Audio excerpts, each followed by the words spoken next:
Hello everyone, hope so you are doing well. कहानी की शुरुआत में ही हमें हमारे हीरो चैद को दिखाया जाता है, जो कि एक आर्मी डॉक्टर है। रिसेंटली उसकी प्रमोशन एक गांव में हो गई थी और यही गुड न्यूज़ देने के लिए मॉम डैड के पास ही आया होता है। वो भी इसकी खुशी में खुशी हो रहे थे।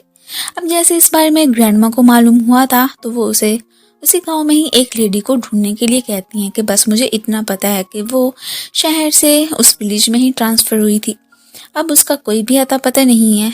अगर हो सके तो उसे तलाश कर लेना। ये भी उनसे प्रॉमिस कर लेता है कि ठीक है, मैं ज़रूर उन्हें देखूंगा। अब हमें दिखाया जाता है गांव का सीन। और फर्स्ट ऑफ ऑल हमारी नज़र पड़ती है क्यूट सी फीमेल लीड पे। मीन के यहाँ पे वो एक टॉम्बॉय बनी हुई होती है। अब जिस तरह से इधर ड्रग डीलर्स को पकड़ने की कोशिश कर रही थी और यहीं पे ही हमारे हीरो की भी नज़र उस पर पड़ी गई थी, जो कि इस वक्त अपने ही फ्रेंड के साथ ही वहाँ से जा रहा था। ये तो खैर उन्हें इंटरप्ट करने के लिए एक्सक्यूज करके वहाँ से चली ही गई थी, लेकिन हमारा हीरो तो उससे नज़रें हटा ही नहीं पाता, क्योंकि वो बहुत ही ज़्यादा ब्यूटीफुल जो होती है। यहाँ पे तो अपने सुंदर से बालों को इसने कवर ही किया होता है एक कैप पहन के। अब उन्हीं ड्रग्स डीलर्स को पकड़ने के चक्कर में जैसे ही सॉर्न की प्लेस पे पहुंचती है, वो एक गुंडे बदमाश सॉन्ग पोल का ही बेटा होता है। उसे यही क्वेश्चन करने लगी थी कि क्या तुम उस ड्रग डीलर के बारे में जानते हो, वो अभी अभी यहीं पे ही आया था। वो तो साफ मना कर रहा होता है, मुझे इस बारे में कुछ नहीं पता है। अब तभी ही हमें सॉन्ग पोल को भी दिखाया जाता है, जो कि ड्रग्स डीलिंग का काम करता है और इवन के बहुत ही गुंडा टाइप का पर्सन है, लेकिन मानता नहीं है। सबके सामने ऐसे ही शरीफ बना फिरता है। इधर ही हमारे हीरो की अच्छे से वेलकम करता है। यहाँ पे तो वो उसे प्रोटोकॉल भी देना चाहते थे, लेकिन ये मना कर देता है कि ये बात नहीं है कि अगर मैं एक बहुत ही बड़े ऑफिसर का भतीजा हूँ तो आप मुझे ये सब देंगे। नहीं, मैं अपने बलबूते पे ही सब कुछ बनना चाहता हूँ, आपको ये सब करने की जरूरत नहीं है। बल्कि है भी काफ़ी ज़्यादा काइंड हार्टेड। यहाँ पे हमारी क्यूट सी हीरोइन, जिसका नाम के क्वान है, घर पहुँचती है तो उसकी मॉम उस पर गुस्सा ही करने लगी थी कि मैंने तो कब से ही तुम्हें बुलाया हुआ था ना, तो इतनी लेट क्यों पहुँच रही हो। खैर ये बहुत ही नकचढ़ी सी होती हैं। इनका ताल्लुक भी बैंकॉक से है और खुद को पता नहीं क्या महारानी समझ के अपने बेटे और बेटी दोनों से ही हर वक्त काम ही करवाती रहती हैं। खुद तो मज़े से जो भी ब्रांडेड सूट्स वगैरह होता है वही पहनती हैं। ये बेचारे भी दिन रात मेहनत करके उन्हें पैसे ही ला के देते हैं, इवन के घरों में जाके उनके मील्स भी डिलीवर किया करते हैं। अब जैसे ही डॉक्टर मैट को खाना देने के लिए आई थी, तो यहीं पे ही हमारा हीरो अपने दोस्त उसी डॉक्टर मैट के घर पे ही शॉवर ले रहा होता है। इसने तो लॉन्ड्री का सामान वगैरह भी उनका उठाना ही था, क्योंकि ये पार्ट टाइम बहुत सारी जॉब्स जो करती है।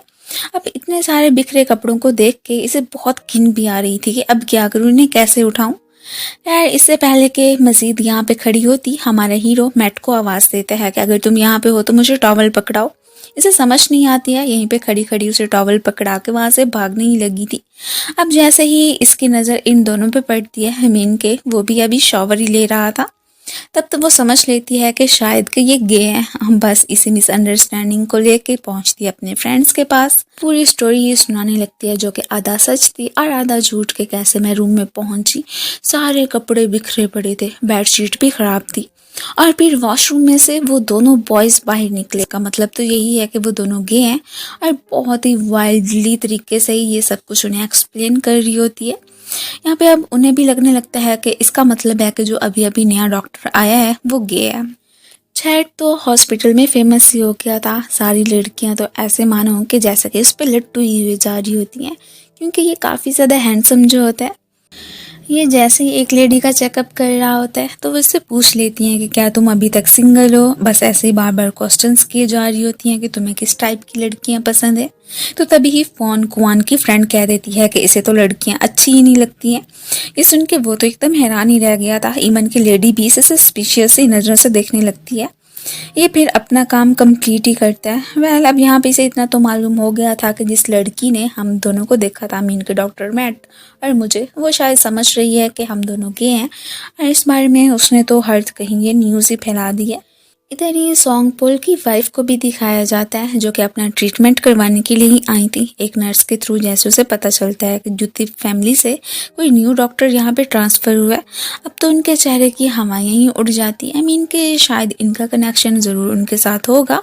अपने बेटे को लेके वहाँ से चलती ही बनी थी। हॉस्पिटल के बाहर ही क्वान ने एक स्टॉल लगाया होता है। अब जैसे ही छत उससे खाना लेने के लिए आता है तो उसे देख के भागना शुरू कर देती है। वो उसे रोकने की कोशिश करने लगा था, बट ये कहाँ रुकने वाली होती है, वो इससे बात जो करना चाहता है। खैर इसी छीना तानी के बीच में ही इससे कैप गिर जाती है और यहाँ पे तो बहुत ही ज़्यादा ब्यूटीफुल भी लग रही थी। अब ये सब कुछ तो सॉर्न भी दूर खड़ा देख रहा था। एक्चुअली में वो क्वान को पसंद करता है, बस इसलिए यहाँ पे खड़ा हो गया था कि आखिर को इधर चल क्या रहा है। यार ये तो उसे मारने ही लग गई थी कि देखो मेरी कैप वापस करो, लेकिन वो कहाँ वापस करने वाला था, फौरन से ही पहन लेता है। अब जैसे ही उस पर अटैक करने के लिए आगे बढ़ती है तो इसी बीच ही कोइंसिडेंटली इनकी किस भी हो गई थी। अब तो एकदम शॉक रह जाती है और फौरन से ही वहां से भागना भी शुरू कर दिया था इसने। और ये सारा कुछ तो सॉर्न ने भी देख ही लिया होता। आके फौरन से ही अपने फेस को धोने ही लग गई थी और ये तो ऐसे मानो कि जैसे कि फर्स्ट किस के बाद ही इसे उससे लव हो गया हो। मैट को भी मालूम हो गया था कि चैद और मेरे खिलाफ क्या रूमर्स फैले हुए हैं। वो जानबूझ के इसे टीज करने के लिए पहुंच जाता है। यूसुफ उससे दूर रहने को ही बोलने लगा था और इन दोनों को नर्स ने भी देख लिया होता है। वो समझ रही होती है कि जो रूमर्स फैले हैं वो तो बिल्कुल ही सच है। क्वान की फ्रेंड फोन मैट को पसंद करती है। अब जैसे उसे पता चला था कि इसके और नए आने वाले डॉक्टर के बीच में कुछ चल रहा है तो इसे नाराज हुई फिर रही होती है और ये एकदम हैरान कि अचानक इसे हो तो हो क्या गया।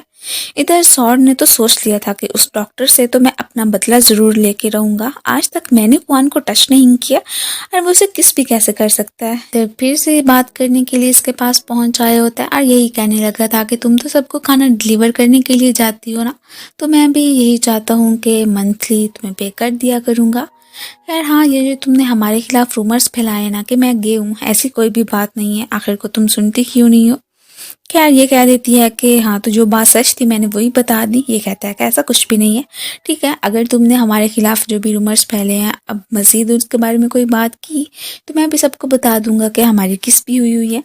ये सुन के अब कह देती है कि ठीक है मैं किसी को भी नहीं बताऊंगी और फिर उस पर गुस्सा करती हुई वहां से जाने ही लगी थी। इसे देख के तो वैसे उसका पारा हाई हो जाता है। सॉर्न का चेला छत के पास पहुंचता है कि मेरी ग्रैंडमा काफ़ी ज़्यादा इल हो गई है, क्या आप मेरे साथ चलेंगे उसे देखने के लिए। ये भी वहां से जाने ही लगा था और इसे उसके साथ जाते हुए जैसे ही क्वान देखती है तो हैरान कि ये चेला इसे यहाँ से लेके क्यों जा रहा है। जंगल के बीचों बीच ही छोड़ के वो तो भाग गया था। अब इसे तो रास्ते पता नहीं होते। अब बस ग्रैंडमा को ही ढूंढने में लगा होता है कि ग्रैंडमा आप कहाँ हैं। यही तो लग रहा था कि मैं बस उनका ट्रीटमेंट करके यहाँ से चला जाऊंगा, लेकिन सॉर्न साहब ने तो इधर इसके लिए जाल ही बिछाया होता है। अब जैसे ही इस चेले के थ्रू छत को सारी बात का पता चल जाता है कि कैसे डॉक्टर को इन्होंने अपने निशाने पे लिया है, वो उसे बचाने के लिए जाती है। इसी बीच खुद भी फंस गई थी। एक्सीडेंटली इसका हाथ उस जगह पे टच करता है जहाँ पे कि नहीं करना चाहिए। अब तो वो इसे परवर्ट समझ के बहुत ज़्यादा कोसने लगती है। ये तो शुक्र है कि इस जंगल में इसके कोई अंकल रहते थे तो वो इन्हें बचाने के लिए पहुंच आए होते हैं। खैर वो इसे यहाँ पर छोड़ के चली गई थी। अब शायद कहता है कि मैं घर कैसे जाऊंगा, मुझे रास्ते का नहीं पता है। तो अंकल कह देते हैं कि तुम टेंशन मत लेना, मैं पहुंचा दूंगा ना तुम्हें। ये फौरन से सॉर्न के पास पहुंचती है कि तुमने आखिर उस डॉक्टर के साथ ऐसा क्यों किया था। उसकी खूब सारी दुर्गत बनाने लगती है। ये भी आगे से कह देते हैं कि उसने तुम्हें किस क्यों की थी, इसलिए ही तो मैंने फिर उसके बदला लेने का ही सोच लिया था। कहती है कि देखो जैसे तुम समझ रहे हो ऐसी कोई भी बात नहीं है और हाँ इस बारे में किसी को भी मत बताना। तभी सॉर्न की मॉम की एंट्री होती है तो फिर ये वहां से चली ही गई थी। इधर मॉम तो बहुत ज्यादा ही भड़क रही होती है कि तुम दोनों किसी काम के ही नहीं हो। बेचारे इतने ज्यादा दिन रात काम करते रहते हैं फिर भी मॉम की तो इन पे तक की नहीं पड़ती है। बस अपनी सारी की सारी फरमाइशें इनसे पूरी करवाती रहती हैं। अपनी बेटी से तो वैसे ये बहुत ज़्यादा निराश रहती है। उसे तो ये बिल्कुल ही बैड लक लगती है। वेल कॉन्ग तो इनके दूसरे हस्बैंड का ही बेटा था। इनकी 2 शादियां हुई हुई हैं ना। इनके पहले वाला हस्बैंड तो शायद मर चुका है। अपनी बहन को तो ये तसल्ली देता ही रहता है कि मॉम की बातों का बुरा मत बनाना, मैं हूं ना तुम्हारे साथ। अब तभी छत की बहन की एंट्री होती है जिसका नाम की है कैट। अब जैसे यहाँ से गुजर रही थी तो एक लड़के ने ऐसे ही कोइंसिडेंटली इसकी पिक्चर्स क्लिक कर ली थी। ये उस पर गुस्सा करने के लिए आती है कि ये तुम क्या करने की कोशिश कर रहे थे। तो पार्क कह देते हैं कि कुछ भी नहीं, वैसे भी तुम इतनी सुंदर भी नहीं हो कि जैसे कि मैं तुम्हारे यहाँ पे फोटोज क्लिक करने के लिए खड़ा हो जाऊंगा। वो तो रैंडमली बना रहा था तो आगे से तुम आ गई। और यही कहता हुआ स्माइल करके वहां से चलता बनता है। खैर फिर इतने तक चैतपीत से मिलने के लिए आ गया था। दोनों ही बहन भाई काफ़ी खुश लग रहे होते हैं। कैट का तो ड्रीम ही फैशन डिज़ाइनर बनने का था और वो अपनी फेवरेट टीचर मिसेस आराधा की बुटीक पे ही काम करने के लिए यहाँ पे आ गई थी और इस सारी बात के बारे में भाई को ही बता रही होती है कि मैं तो मॉम डैड से यही इजाज़त लेके आई थी कि वहाँ पे मेरा भाई है तो मेरा ख्याल रख लेगा, इसलिए आप लोगों को टेंशन लेने की ज़रूरत नहीं है। तो तभी जाके वो माने थे। ये तो सीधा पॉन और अंकल बून से मिलने के लिए पहुंच आई थी। अब जैसे ही पॉन से बात करने के लिए जाती है तो वो कह देता है कि जब मैं और डैड उस डॉक्टर को छोड़ने के लिए जा रहे थे ना, तो वो तुम्हारे बारे में बड़ा पूछ रहा था। इसका मतलब है कि वो तुम में इंटरेस्टेड है। ये तो अब भी शर्माती हुई वहां से चली जाती है। अब जैसे ही अचानक इसकी नजर पड़ती है फिर से डॉक्टर छत पे, तो उसे चुप नहीं लगी थी कि यहाँ पे क्या करने के लिए आया है। खैर वो तो अपना खाना लेने के लिए ही आया होता है, उसने पहले ही पेमेंट कर दी थी। ये उसके पैसे जाके लौटा देती है कि देखो मैं आइंदा के बाद तुम्हारी शक्ल भी नहीं देखना चाहती हूँ, अपने पैसे वापस ले लो। लेकिन वो कहाँ लेने वाला होता है कि क्या तुम मुझसे डर गई हो, और बस यही कहता वो वहाँ से चले ही गया था। इधर ही अंकल बून और साथ में पॉन उनके बेटे की नज़र पड़ती है कि कैसे ड्रग्स डीलिंग का काम हो रहा है। लेकिन जैसे ही इनकी नज़र उन पे पड़ती है तो बस फिर क्या था, ये लोग तो उनके पीछे ही पड़ जाते हैं। इवन के शूट करना भी स्टार्ट कर दिया था। इधर ही कॉन्ग मॉम को बता रहा होता है कि ना सिर्फ मेरी जॉब लग गई है बल्कि मैं तो आपको पैसे भी दूंगा, जिसके बाद के अपना फेवरेट बुटीक पे जाके सूट बाय कर लेना। ये भी मिसेस आराधा की काफ़ी बड़ी फ़ैन होती हैं, बस उनकी बुटीक के ही ड्रेसेस पहनती हैं। ये तो यही कहने लगी थी कि चलो अच्छी बात है तुम्हारी जॉब लग गई है, वैसे तुम्हारी बहन तो किसी काम की ही नहीं है।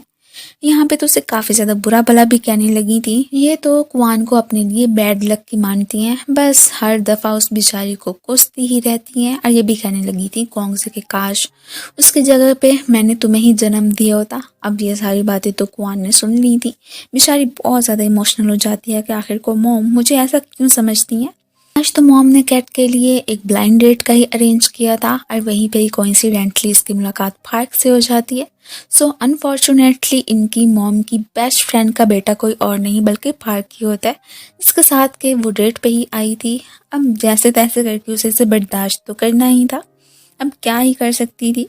अगले ही दिन क्वान जैसे ही डॉक्टर मैट और डॉक्टर चैट को खाना डिलीवर करने के लिए आती है तो सामने से उन्हें साथ में मिलकर काम करते हुए देख के फिर से गलत फहमी हो जाती है कि इसका मतलब है कि जो पहले मैंने सोचा था वो बिल्कुल सच था। अब जैसे ही गीलिंग करती हुई जा रही थी वो आगे से रोक देता है कि देखो अब तुम्हें फिर से कोई गलत फहमी हो गई है ना, इस बारे में मत सोचना, वरना पता है ना कि तुम्हारे भी एक सीक्रेट के बारे में मैं जानता हूँ, सबको बता दूंगा कि हम दोनों की किस हुई है।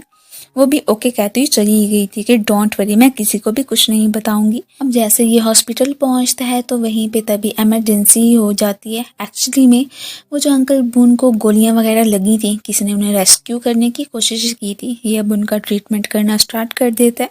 अब जैसे ही इसे अपने फ्रेंड के थ्रू पता चलता है कि कैसे अंकल बून और साथ में पॉन एक क्लिफ से नीचे गिरे हैं तो उनकी हालत बहुत ज़्यादा ही ख़राब है। ये सुन के तो ये इमोशनली हो गई थी कि अंकल बून तो काफ़ी ज़्यादा अच्छे थे, उन्होंने ही मेरा कितना ज़्यादा ख्याल रखा था, इवन के फाइटिंग वगैरह करना वो सब कुछ उन्होंने मुझे सिखाया। बस मैं तो यही प्रे करती हूँ कि वो जल्दी ठीक हो जाए। और चोरी चोरी उन्हें देखने के लिए वहाँ से जाने ही लगी थी। अब जैसे ही हॉस्पिटल पहुंचती है तो डॉक्टर शैद को देख के फिर चुप नहीं लग जाती है कि कहीं वो मुझे यहाँ पे देख ही ना ले। यहीं पे ये अंकल बून की डेथ हो गई थी। बहुत ज़्यादा ही रोने लगती है कि वो मुझे ऐसे कैसे छोड़ के जा सकते हैं। इसे तो यकीन था कि जैसे कि वो क्लिफ से नीचे नहीं गिरे बल्कि उन्हें किसी ने मारने की कोशिश की है। इसे रोते हुए देख के ही ऊपर से डॉक्टर चैत की एंट्री होती है। वो उसे तसल्ली देने लगा था कि जाने वालों ने तो जाना ही होता है, लेकिन हाँ तुम अपने फ्रेंड पॉन की बिल्कुल भी चिंता मत करना, मैं उसका ट्रीटमेंट करने की कोशिश करूँगा। हो सकता है कि वो बहुत जल्दी ठीक हो जाए और हमें बता भी दे कि उनके साथ क्या हुआ था। घर ही पहुंच आई थी और अपने भाई के गले लग के बहुत ज़्यादा रोती भी है। नेक्स्ट डे ही अपने सारे फ्रेंड्स को ही अपने जो भी खदशात वगैरह होते हैं उनके बारे में बताने लगती है कि जैसे कि हो ना हो अंकल बून की डेथ के पीछे सोंग पोल का हाथ है। वो तो इसे चुप रहने को ही बोलने लगे थे कि अगर यहाँ पे किसी ने कुछ सुन के और सोंग पोल को बता दिया तो हमारी खैर नहीं है। ये भी बेचारी क्या कह सकती थी, इनके पास तो कोई एविडेंसेस थे नहीं, किसी ने क्या यकीन करना था। और फिर इन दोनों अपने नमूने फ्रेंड्स को लेके आराधा बुटीक पे ही जाने लगी थी कि मॉम की ड्रेस लेनी है। अब जैसे इसकी नज़र पड़ती है कि डॉक्टर छेद तो एक लड़की के साथ है, बेचारी दुखी होती हुई बिना ड्रेस लिए ही वहाँ से चलती बनती है। और यहाँ पे इसकी मुलाकात अपने फ्रेंड से हो जाती है, पार्क से। और ये उसे कह रहा होता है कि मैं वैसे आगे पीछे कहीं भी बिजी हो सकता हूँ, तो क्या तुम मेरी बहन का मेरे पीछे ख्याल रख सकते हो। अब ये लोग तो मैच मेकिंग का ही काम कर रहे होते हैं।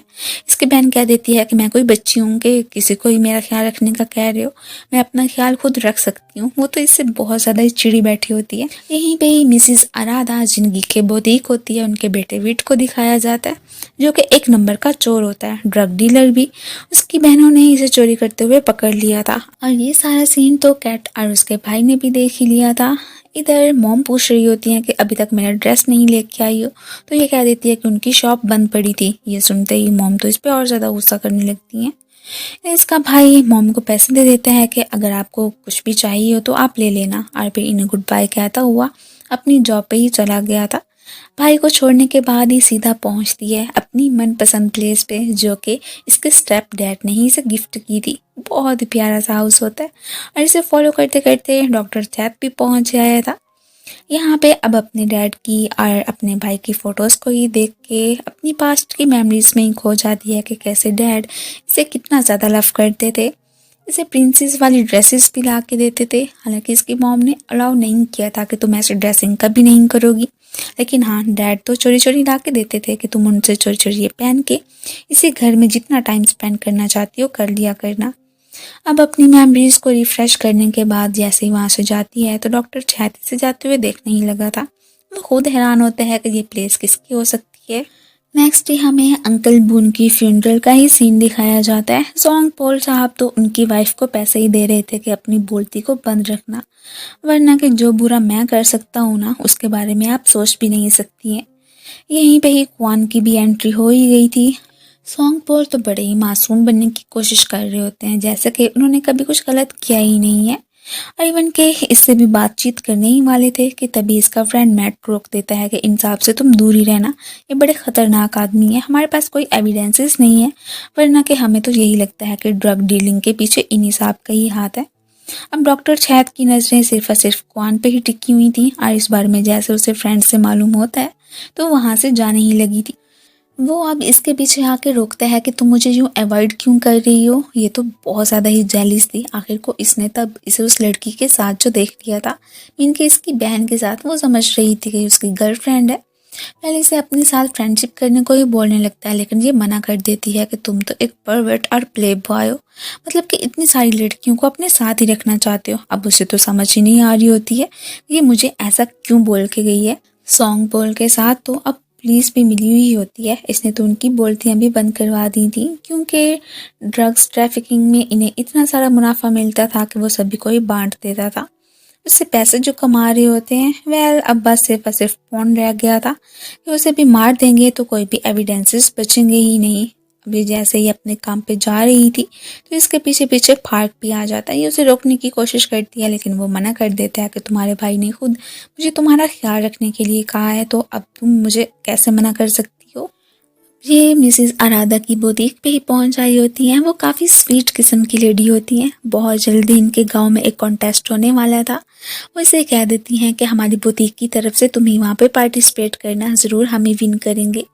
लेकिन वो मना कर देती है कि मैं परफेक्ट नहीं रहूँगी। और तभी क्वान की एंट्री होती है। वो तो मॉम के लिए ही सूट बाय करने के लिए यहाँ पे पहुँच आई थी। अब फिर हमें विलेज के हेड और उसकी बेटी मैनी को दिखाया जाता है, जो कि बहुत ही अकड़ू कहीं की होती है और नखरीली भी। उसे जैसे यहाँ पे न्यू डॉक्टर के आने का पता चला था तो उसे अपने साथ लंच पे इनवाइट करने के लिए आ जाती है। अब इवन कि उसके डैड साथ थे ना, तो वो बेचारा मना नहीं कर पाता है, कैसे ही बुरा लगेगा। लेकिन हाँ, अपनी एक फ्रेंड को उसने कह दिया था कि मुझे बीच रास्ते में बुला लेना। तो जैसे वो इसे इमरजेंसी का मैसेज करती है तो ये फ़ौरन से ही एक्सक्यूज़ करते हुआ भाग ही गया था। इधर ही कैट और मिसेस आराधा के कहने पे जैसे ये कैप उतारती है तो वो तो बस इसे देखती ही रह गई थी। यही कहती हैं कि तुम तो हमारे लिए उस कॉन्टेस्ट में पार्टिसिपेट करने के लिए एकदम परफेक्ट ही रहोगी। वेल ये मना तो कर रही होती है कि नहीं नहीं मैं ऐसा नहीं करूँगी, लेकिन जैसे वो इसे ड्रेस ट्राई करवाती हैं तो कह देती हैं कि अगर तुमने हमारा कहा मान लिया तो हम तुम्हें बदले में काफ़ी सारे पैसे भी देने को तैयार हैं। ये सुनते ही अब इसका दिल पिघल जाता है। मैंने अगर मॉम को जाके पैसे दिए तो वो कितना ज़्यादा खुश होंगी। सो फाइनली मान ही गई थी कि ठीक है, लेकिन हाँ आप बस तब मेरा नेम चेंज कर देना। वो भी कह देती हैं कि हाँ बिल्कुल ऐसा ही होगा। बाद में क्वान को जैसे ही मालूम होता है कि विलेज हेड की बेटी मैनी भी उसी कॉन्टेस्ट में पार्टिसिपेट कर रही है, इसे तो अब अपनी ही पड़ जाती है कि पता नहीं मैं विन भी कर पाऊंगी कि नहीं, क्योंकि इसके आगे तो मैं कुछ भी नहीं दिख रही हूँ। अब जैसे इसे मौका मिला था फौरन से ही पॉन्ड से मिलने के लिए पहुंच आई थी। बस यही जानना चाहती थी कि आखिर को तुम्हारी ये हालत किसने की है, कुछ तो पता चले कि सॉन्ग पोल का हाथ है या फिर किसी और का। तभी ऊपर से फोन आके इसे छुपने को बोलती है कि डॉक्टर चैट आ गया है, उन्हें पता नहीं चलना चाहिए, क्योंकि पॉन्ड से मिलने को किसी को भी अलाउ नहीं था। लेकिन जैसे ये छुपती है ना, चैट ने तो इसे देख लिया था, लेकिन फिर इसे इग्नोर करता वो वहां से चलता बनता है। ये समझ रही थी कि जैसे कि इसने उसे देखा ही नहीं। रात को इसे घर छोड़ने के लिए फिर से पार्क की एंट्री हो गई थी। वो इसे अपना कार्ड भी देता है कि इसमें जो भी मेरा नंबर है याद रखना, कभी भी इमरजेंसी हो सकती है। वो जैसे ही इसका नंबर थामती है तो ये अब स्माइल करता वो वहाँ से चले ही गया था। यहाँ पे हमें इतना तो यकीन हो जाता है कि जैसे कि हो ना हो पार्क इसे पसंद करने लगा। मायनी साहबा तो यही चाहती थी कि मैं ये ड्रेस उसी कॉन्टेस्ट में पहनूंगी, लेकिन ये उसे मना कर देती है कि ऑलरेडी हमारी एक कंटेस्टेंट ने पहना है, सो आपको नहीं मिल सकता। अब ये तो गुस्सा करती चली ही गई थी कि हाँ मुझे भी चीप सा ड्रेस नहीं चाहिए। कैट ने खुद ही क्वान को यहाँ पे बुलाया था। वो इसे प्रैक्टिस करवाना चाहती थी कि कैसे हील्स वगैरह पहन के तुमने स्टेज पे जाना है। अब जो भी प्रैक्टिस वगैरह कर रही होती है, अचानक डॉक्टर चैट को देख के चुपने ही लगी थी कि ओ नो आपका बॉयफ्रेंड तो इधर पहुंच आया। बाद में ही एक एम्प्लॉय के थ्रू इसे पता चलता है कि डॉक्टर चैट इसके बॉयफ्रेंड नहीं है बल्कि इसका भाई है। ये सुन के ही वो तो काफ़ी ज़्यादा सरप्राइज रह गई थी कि ओह नो मैं क्या समझ रही थी, ऐसे ही खामखा में मैंने तो उसे इतना प्ले बॉय बना लिया, लेकिन वो तो ऐसा निकला ही नहीं। जैसे ही इसकी मुलाकात पार्क से होती है वो फिर से अपनी बहन का ख्याल रखने को ही बोलने लगा था और ये भी कह देता है कि मुझे शायद कि इमरजेंसी होगी कि मैं मे भी उस कॉन्टेस्ट में ना पहुंच पाऊँ, तो मेरी बहन की रिस्पॉन्सिबिलिटी तुम्हारी है, इसे लेके पहुंच जाना। वो भी कह देता है कि हाँ टेंशन मत लो, मैं ज़रूर इसे अपने साथ ही लेके जाऊंगा। अब बाद में क्वान से मिलने के लिए ही चैट की एंट्री हो गई थी। ये उससे बात तो करना नहीं चाह रही थी, फिर भी ज़बरदस्ती एक साइड पे लेके आके इससे पूछने लगता है कि जब तुम फोन से बात करने के लिए गई थी मैंने तुम्हें देख लिया था, तब उसने कुछ कहा था कि इसके पीछे किसका हाथ है। ये तो साफ मना कर देती है कि नहीं मुझे इस बारे में कुछ भी पता नहीं है और ना ही उसने मुझे कुछ बताया था। खैर ये सब कहने के बाद वो तो वहाँ से चली ही गई थी और ये पीछे से बस स्माइल करके उसे देखता ही रह जाता है। अगले दिन फिर से इसे जैसे ही मौका मिलता है फोन से बात करने के लिए आ ही गई थी। अब इनके बीच आखिर को क्या बातें हुई उसके बारे में तो कुछ नहीं दिखाया गया, लेकिन हाँ अनफॉर्चुनेटली फिर से इस बेचारे की किस्मत ही खराब होती है कि ना सिर्फ एक नर्स ने बल्कि डॉक्टर चैट ने भी इन्हें देख ही लिया था। अब यहाँ पे फ़ोन से बात करना अलाउ नहीं था, तो वो इनको भी मना कर रहा होता है कि प्लीज़ अगर फर्स्ट कोई इन्वेस्टिगेशन करने के लिए आती भी है तो तुम लोगों ने अपने मुंह नहीं खोलने हैं, किसी को भी नहीं बताना है कि आखिर को पॉन ने क्या बात की है या कि वो कुछ बोल भी सकता है कि नहीं। अब ये नर्स तो उन गुंडों के साथ मिली ही होती है। पॉन ने बात करना स्टार्ट कर दी थी, इस सब के बारे में उनको बता देती है। ये उसे रोकने की कोशिश करने लगता है कि माना कि पिछली बार तुमने मुझे कुछ नहीं बताया कि आखिर को तुम्हारी पॉन से क्या बात हुई, लेकिन अब तो बता सकती हो ना। ये फिर कह देती है कि नहीं मैं क्या बात करती, ऊपर से तुम लोगों की एंट्री हो गई थी। अब ये सब कुछ कह के जैसे वहाँ से जा रही होती है तो रोने ही लग गई थी। एक्चुअली मैं पौने से बता दिया था कि अंकल बून और उसकी जो भी हालत ये हुई है उसके पीछे सॉन्ग पोल का ही हाथ है। बेचारी के पास कोई भी एविडेंसेस नहीं थे तो वो क्या ही करती। इधर ही इनका चेला आके बताता है कि फ़ोन बोलने लग गया है तो उसका कुछ ना कुछ तो हल करना ही पड़ेगा, वरना सबको पता चल जाना है। जिसे कह देता है कि आज की रात कॉन्टेस्ट है ना, तो सब लोग बिजी होंगे तो तुम जाके उसका काम तमाम कर देना। वो भी प्रॉमिस कर लेता है कि ठीक है अब जैसा कह रहे हैं मैं बिल्कुल वैसा ही करूँगा।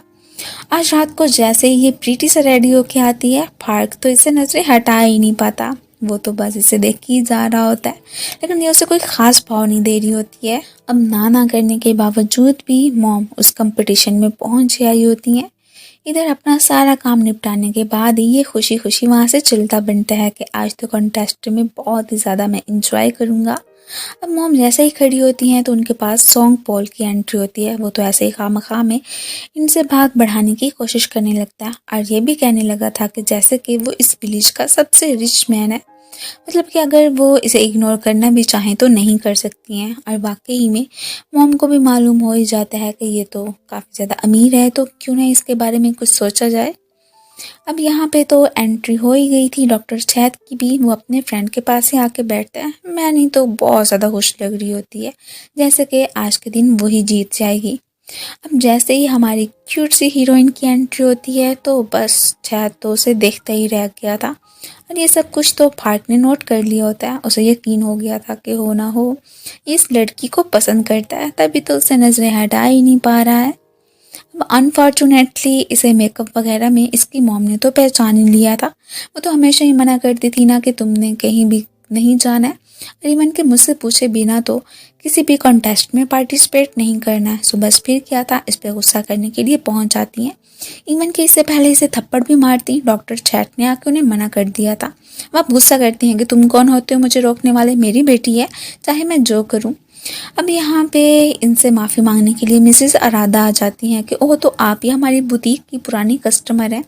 वेल मुझे आपकी बिना इजाज़त के आपकी बेटी को इसमें पार्टिसिपेट नहीं करवाना चाहिए था, प्लीज़ माफ़ कर दें।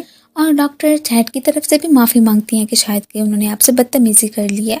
वो रिसेंटली ही इधर इधर ट्रांसफ़र हुआ है। ये सुन के वो सरप्राइज़ कि क्या वो एक डॉक्टर था और मेरी बेटी की क्यों साइड ले रहा था।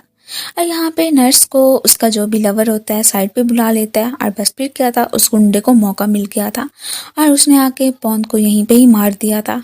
मॉम डॉक्टर चैट से कह रही होती हैं कि आइंदा के बाद मेरी बेटी से दूर रहना। मुझे इस दुनिया में सबसे ज़्यादा नफरत डॉक्टरों से ही है।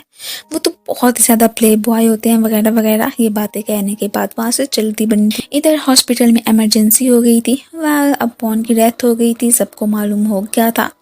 काफ़ी ज़्यादा ही हैरान लग रहे होते हैं कि ये आउट ऑफ ब्रीथ कैसे हो सकते हैं, मतलब कि ऑक्सीजन मास्क तो इनके चेहरे पे चढ़ा ही हुआ था। उस नर्स को अपनी पड़ जाती है कि मैं ज़रा साइड पे क्या गई, इसकी तो डेथ हो गई, अब क्या करें। इसे तो यकीन था कि इसे किसी ने मारने की कोशिश की है, वरना कि ऐसे थोड़ी ना बंदा मर सकता है। दूसरी तरफ घर पे ही अभी तक ख्वान वापस नहीं आई थी, तो मोम को तो पक्का पक्का यकीन था कि वो डॉक्टर चैट की प्लेस पे ही होगी। उसका बॉयफ्रेंड ही होना है, और क्या बात हो सकती है, भला कोई ऐसे ही दूसरा इंसान किसी की इतनी साइड थोड़ी ना ले सकता है। लेकिन ये बेचारी तो अपने डैड वाली प्लेस पे ही आके रुकी होती है। काफ़ी ज़्यादा अपसेट भी लग रही थी कि पता नहीं मॉम अब मेरे साथ क्या सलूक करेंगी, कि क्या मैंने एक बॉयफ्रेंड बना लिया। लेकिन ऐसी तो कोई भी बात नहीं थी।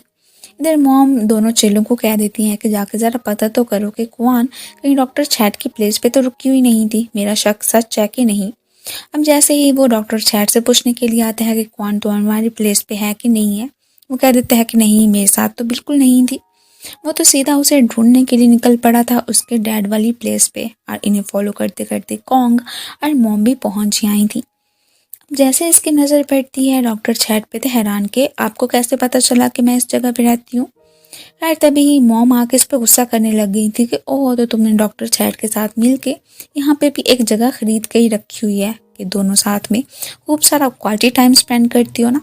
ये कह देती है कि मॉम शायद कि आपको कोई मिसअंडरस्टैंडिंग हो गई है, ये घर तो मुझे मेरे डैड ने ही गिफ्ट किया था। और बस यही कहती हुई रोती हुई वहाँ से चली ही गई थी। मॉम ने तो सारी की सारी चीज़ों को ही ख़राब करना शुरू कर दिया होता है कि ओहो तो तुम्हारे डैड ने तुम्हें दिया था, मतलब कि उन्होंने इस बारे में मुझे बताना तक गवारा नहीं किया, कम से कम बंदा बता तो देता है। अब ये सारा कुछ सामान बिखरा हुआ देख के शहद को काफ़ी ज़्यादा बुरा लग रहा होता है कि क्या उसकी मॉम ने ये सब कुछ मेरी वजह से किया है, मैं अब कभी भी खुद को माफ़ नहीं कर पाऊँगा।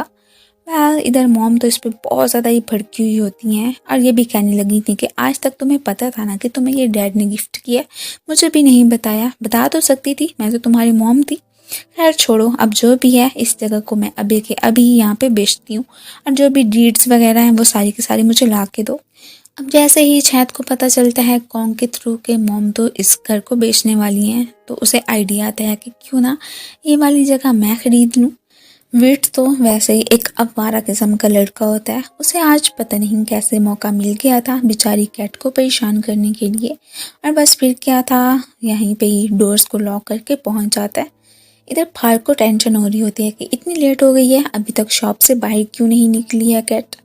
अब ये तो शुक्र है कि इसे कुछ फाइटिंग करना आती थी, फ़ौरन से ही विट को दूर करके बाहर निकलती है तो सामने से ही फाट भी आ गया था, उसे हक कर लेती है।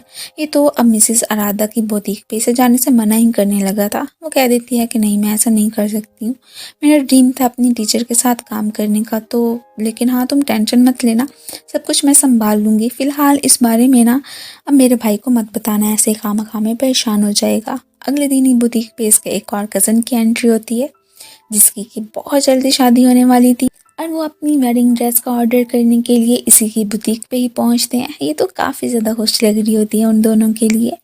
इधर मॉम को फाइनली एक बंदा मिल ही गया था जो कि इनका घर खरीदने के लिए राज़ी ही हो गया था।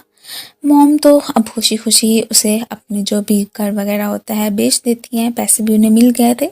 अब हमें मालूम होता है कि ये घर किसी और ने नहीं बल्कि हमारे हीरो ने ही खरीदा है। ये बेचारी एक आखिरी दफ़ा अपने घर को जैसे ही देखने के लिए आती है तो तभी डॉक्टर छेद से मुलाकात हो गई थी इसकी। वो तो अपोलोजाइज़ करने के लिए ही आया था। ये तो उस पर गुस्सा करने लगती है कि हाँ तुम्हारी वजह से ये वाला घर मॉम ने मुझसे छीन लिया, आखिर को मुझे फॉलो करते हुए क्यों आ गए थे और उस दिन मेरी साइड लेने की क्या ज़रूरत थी, मैं तुम्हारी लगती ही क्या हूँ। बेचारी को काफ़ी ज़्यादा दुख हो रहा था कि एक यही सहारा था कि जब मैं परेशान होती थी इधर आ जाती थी और आप देखो तुम्हारी वजह से क्या हो गया। वो अपोलोजाइज़ करते हैं कि हाँ मुझे ऐसा नहीं करना चाहिए था, बस क्या तुम मुझे माफ़ नहीं कर सकती हो, लेकिन ये तो बिल्कुल नहीं करने वाली थी। इधर मॉम जैसे ही अपनी बेटी को देखने के लिए आती हैं, शुक्र है कि ये तो अब अपने घर वाली प्लेस से सीधा यहाँ पे पहुँच आई थी। ये अब जैसे ही डॉक्टर मैट को खाना डिलीवर करने के लिए पहुंचती है तो तभी ही इससे बात करने के लिए चैत भी आ गया था। यही कहता है कि एक आखिरी दफ़ा मेरी बात तो सुन लो, फिर चाहे जितना गुस्सा करना करती रहो। ये तुम्हें पता है कि पॉन की भी डेथ हो गई है और मुझे यकीन है कि उसे किसी ने मारने की कोशिश की है। ऐसे तो वो नहीं मार सकता है, अगर उसने मरने से पहले तुम्हें कुछ कहा था तो मुझे बता सकती हो, लेकिन ये मना कर देती है। जानती थी कि ऐसे तो इंसाफ मिल नहीं सकता। अब इन दोनों को साथ में तो इसके भाई कॉन्ग ने भी देख ही लिया था, लेकिन वो आगे जाके कुछ भी नहीं कहता। खैर यहाँ पे हमें इतना तो मालूम हो जाता है कि कॉन्ग को अपनी बहन की बड़ी टेंशन रहती है। अब वो अपना बॉयफ्रेंड बना ले उसकी यही विश थी और डॉक्टर छेद तो था भी इतना हैंडसम है, स्ट्रॉन्ग। अगर वो इसकी बहन की लाइफ में आता तो इससे बढ़ के और क्या हो सकता था। नेक्स्ट ही जैसे ही ग्रैंडमा से मिलने के लिए पहुंचता है तो इसके सारे कजन्स छेड़ने ही लगते हैं कि हमें मालूम हुआ है कि जैसे कि गांव में तुम एक लड़की को पसंद करने लगे हो। ये तो उन्हें इग्नोर करता हुआ सीधा ग्रैंडमा के पास पहुंचता है और ग्रैंडमा भी इसे टीज करने से बिल्कुल भी पास नहीं आती है। वेल यही कहने लगी थी कि तुम्हारा जो भी फैसला हुआ हम तुम्हें ज़रूर सपोर्ट करेंगे, किसी दिन हमें अपनी गर्लफ्रेंड से तो मिलवाना। ये आगे से शर्मा के कहता है कि नहीं नहीं, मेरी अभी कोई गर्लफ्रेंड नहीं बनी है, जब बनेगी तो ज़रूर मैं आपको मिलवाऊंगा। फिर यहाँ पे पूछने लगा था कि जिस लेडी को तलाश करने का आपने मुझे कहा था, मुझे ऐसे फील हो रहा है कि जैसे कि गांव में मैं उससे मिल चुका हूँ, उसे डॉक्टरों से बहुत ज़्यादा नफरत है। अब क्या मुझे आप उसकी कोई फ़ोटो दिखा सकती हैं जिसके बाद कि मुझे मज़ीद कंफर्म हो जाएगा। जो पहले आपने मुझे फ़ोटोज़ वगैरह दिखाई थी वो तो बिल्कुल ही ख़राब थी। अब यहाँ पे उनकी क्या स्टोरी थी कि आखिर को उन्हें डॉक्टरों से क्यों नफरत है या फिर हमारी फैमिली से, वो अब ग्रैंडमा से पूछने लगता है तो ग्रैंडमा भी उसे बता देती हैं और इसी के साथ ही ये सीन तो कट हो जाता है। इधर ही मॉम ने तो इस पे पाबंदी लगा दी थी कि आइंदा के बाद घर से तुमने बाहर नहीं निकलना है। और हाँ ये तो मुझे बिल्कुल भी पता ना चले कि डॉक्टर छेद तुम्हारा बॉयफ्रेंड है।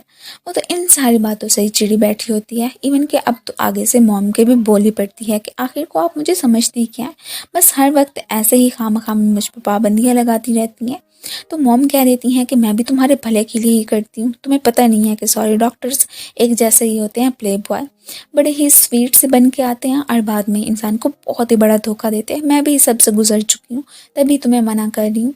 यहाँ पे हमें इतना तो पता चल जाता है कि जैसे कि मॉम को भी किसी ने धोखा दिया हुआ था। अब अगले ही दिन क्वान की बर्थडे होती है, काफ़ी ज़्यादा खुश लग रही थी। मॉम खैर इसे विश तो नहीं करती हैं, लेकिन ये ज़रूर कहती हैं कि आज तुम्हें बाहर जाने की इजाज़त मिल गई है, लेकिन हाँ ये ख्याल रखना कि डॉक्टर छेद से दूर रहना, ये भी प्रॉमिस कर लेती है।